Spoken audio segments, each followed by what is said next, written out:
So hello, welcome to today's lunchtime lesson. And we're doing a little session today on vocabulary, and we'll do some other sessions on this too, but we're going to work with false friends today, okay? So if you're not sure what that means, a false friend is basically words which look similar to a word in your language, but have a really different meaning in English. And sometimes this doesn't really have a huge effect, but sometimes it can actually be quite embarrassing because of what the word means, or also you can just have miscommunication problems, right? So every language is different, yeah? Some of the words we look at today might be problems for your language, some might not. I'm sure there'll be words that I don't cover today which are problems for your language, but I just want us to raise our awareness of it, and think about how we can kind of work with this so that we avoid making those kind of errors, okay? So before I take you through the selection of words that I've chosen today, just take a little second in the chat box. Can you write any words that you know that you have a tendency to confuse, what the meaning is, or maybe that you use incorrectly, right? So just have a little think if there's something like, oh yeah, I always say this word instead of this word, and pop it in the chat box for me.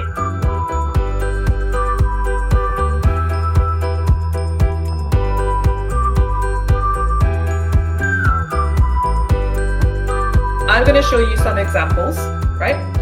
And we'll see if there are any ones that you have a tendency to confuse. Okay, so this is going to be your little challenge for you. So get a piece of paper and a pen. If you're old school, if you want to be a bit more modern, just open a Google Doc or a Word document or whatever on your computer. And I'm going to get you to write a sentence with each of the words I give you, okay? So these are the words we're going to work with. Sensible, actually, stay, technique, camping, sympathetic, fabric, molest, and constipated, okay? So what I want you to do is write a sentence with each of these words, right? And then we're going to check the meanings of the words and see if you've managed to use them correctly, or if this is a false friend for you and it's a bit tricky.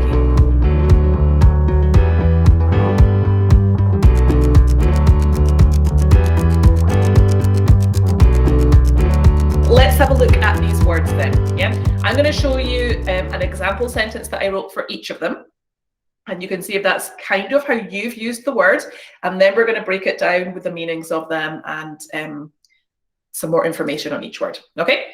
So here are some example sentences that I wrote, guys. I wear sensible shoes to walk in, like trainers. Actually, I think that TV is bad for you. We're staying in a hotel. More patients are surviving thanks to improved surgical techniques. I love camping. We go every weekend. My friends were all extremely sympathetic when they heard I'd lost my job. I bought some nice fabric to make a new dress. She accused her boss of molesting her at work. I need to eat more fiber. I'm really constipated. Okay. All right. So hopefully they were similar to the words, to the sentences that you've written, but we're going to break down each word now. And yeah, for any clarification that there might be with some of these problem words. And we're going to talk about the words that they're normally confused with as well.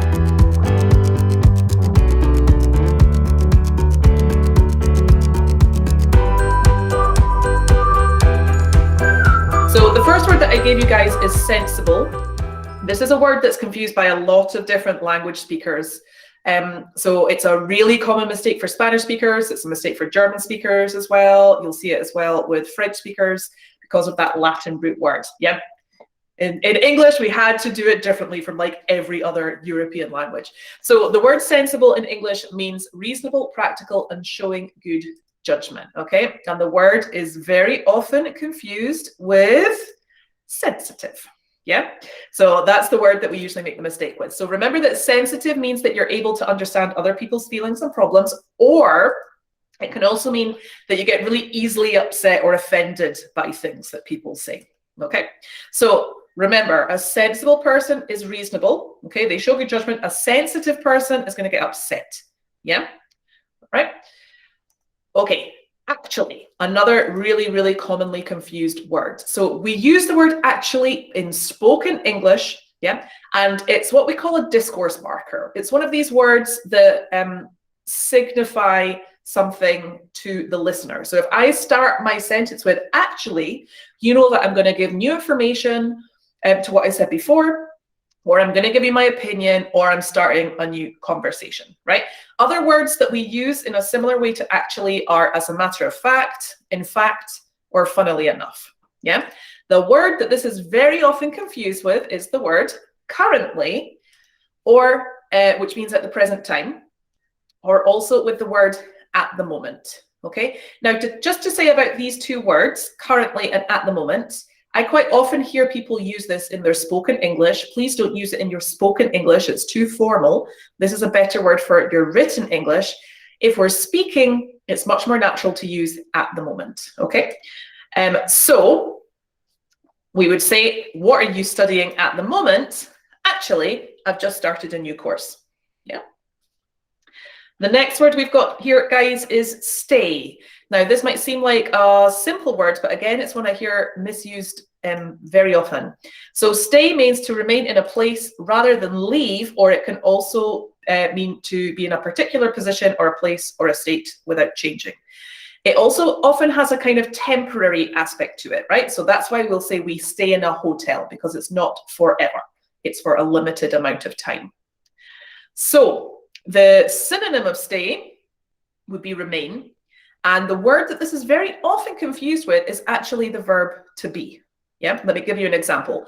I stay at the doctor's instead of I am at the doctor's. So when you're talking about your physical location, like where you are in a city, we'll always use the verb to be to talk about that. The other way that I hear this confused is with the verb spend time with, right? So I'll hear people say, I like to stay with my friends, for example. What we mean to say there is, I like to spend time with my friends. Or even, you could also say, I like to be with my friends, yeah?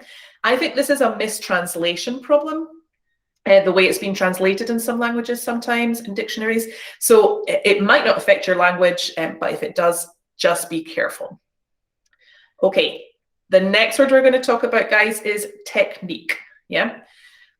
So technique means a special way of doing something. You can think of it as method for a good synonym. And the word that this is often confused with is the word technology. Yeah, obviously they look very similar, but they do have different meanings. So if we're talking about technology, that's what we're thinking about: new machines or equipment or ways of doing things related to science and computers. You could, of course, use two words in the same sentence. It's not like you'll never see that happen. They're obviously related quite closely. For example, they've developed an amazing technique to build new mobile phone technology. Okay, you might see them used, but watch out, because not only do the words look similar, they have that same root, so it's very easy to confuse them. Now, this word camping, camping, guys, is the holiday activity of living in a tent, right? And this is very confused with the word campsite, very often confused, sorry, with the word campsite. So campsite is an area where people can camp. This is not an isolated incident. You also see it with, for example, the word parking. So in English, the word parking means a car park, the place where you leave your car. A car park means a place where you leave your car, but parking is the act of parking your car. And I think this is just from, in some languages, because the words are so common, they've kind of been taken into that language and used that way. So just watch out for it in English, okay? So on the left here, we have a campsite. On the right, we have a family who are camping.